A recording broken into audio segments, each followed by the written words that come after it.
Yeah, there we go. Tom, I think we need a cup of coffee after that. I would have offered Simon one, but I don't think he's going to be able to drink it like that. Now then, in the last few years, coffee shops have sprung up in every high street around the country. They're absolutely everywhere, all the rage. So I thought I'd go and investigate more on our summer trip to Brazil.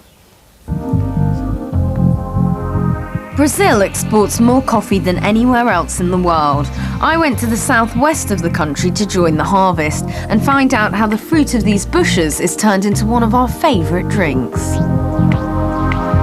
Harvest starts early in the morning on the Monte Alegre farm, and workers come from miles around. We're surrounded by coffee everywhere, all this greenery. It's all coffee.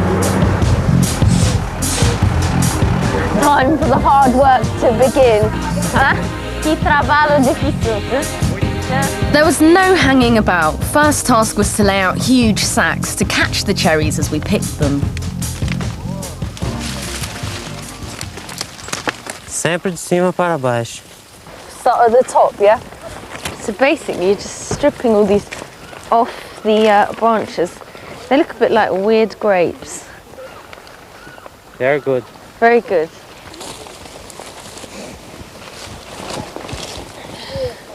They just don't smell like coffee at all. Non cheira café. Não cheira. Now, coffee hasn't always been in Brazil, and how the first seedlings got here is surrounded by secrecy. But hundreds of years ago, the countries which did have coffee were determined to keep it a secret. It's said that a Brazilian lieutenant was on a political mission in Suriname, just north of Brazil. He made friends with the governor's wife, who secretly gave him a bouquet of flowers. Hidden in the middle, she'd slipped a small coffee seedling.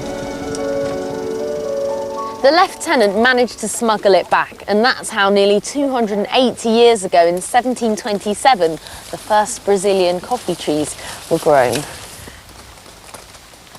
I'm interested actually to see whether it tastes at all like coffee, because I don't see it myself. It's it is sweet. It's like a blackberry crossed with something else, and it doesn't taste very right. Look, there's the coffee beans. Once the cherries are picked, they need sieving. I'm worried that I'll drop the berries everywhere, because they're throwing them pretty high. Oh! I see it all.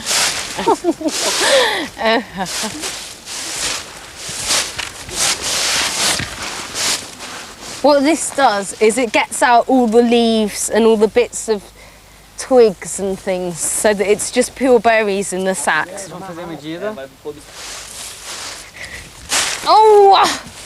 I got overly confident. It's quite heavy, actually. Okay, I think that's about done. So it's into the sack. Oh, Denise, acabou? Acabou. Finished. And quantos litros? 60 litros. 60 litres in there.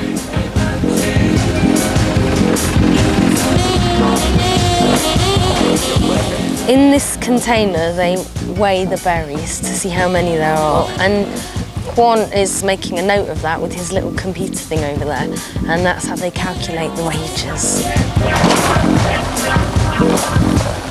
Hazards of the job, look at that. I'm not going to go too close, but that's a poisonous spider. Oh, I'm brave me, poisonous spider.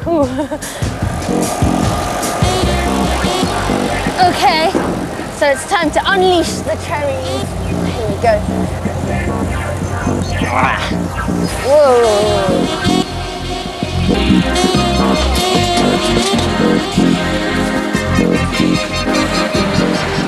Firstly, the cherries need to be washed and separated. The red and green ones sink to the bottom, and the overripe ones float to be used in a different sort of coffee. These machines also take the skin off the cherries before they're all laid out on the patio for drying. Now this lot have been left to dry in the sun for 3 days, but it takes 5 to 10 days for them to be thoroughly dry, and they need to be raked once every half hour, and that's what Nadia over there is doing. Oh. You have to make sure that the rakes are right down in the beans so you get proper furrows. Feels a bit weird that we're walking all over the coffee beans that will go into people's drinks. After being dried off, the beans are stored in wooden containers for weeks on end until they're ready to be roasted. Oi, George! At last I can smell the smell of coffee. It's delicious. Gostou, ah? Sim. Sim. O que você está fazendo? Estou torrando o café. Ah, he's roasting the beans. No wonder it's such a rich smell. Lots of coffee. Whoa, look at all this coffee. There's 7 types in total here. Got natural, pulped natural, bourbon pulped natural, and the man with the taste buds only knows whether they're good enough to make the grade. Georges is what's known as a cupper. The cupper has one of the most important jobs of all. He checks that it all tastes as it should. On his say-so, the coffee is categorised according to its quality. But basically, he just smells to check there's no irregularities in the smell, because he can tell straight off. Observou a I can diferença. actually smell a really subtle difference between the two. Oh, so he's taking the foam off now because the foam leaves the residue. Because the next step is the tasting.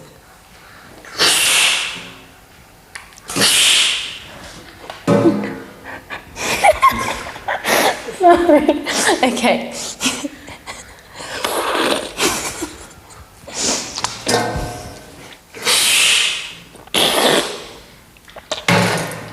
Excelente. Oh, I drank it.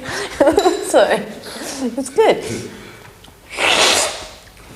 I was trying to do what he does. He sort of looks like he's drunk it, but it's still hidden in there at the back of his throat. And then he goes to the next one and plops out the first one, and it is some skill. Gosta café? I love coffee, not only in my job, but also I drink it socially. I'm mad about coffee. He's in the perfect job. Trabalho perfeito. Georges' passion for coffee was hard to match, but my day harvesting has certainly made me appreciate every cup I've drunk since. Well, I'm out the straitjacket, and I could quite frankly do with a cup of coffee like that right now. But here is something perfect.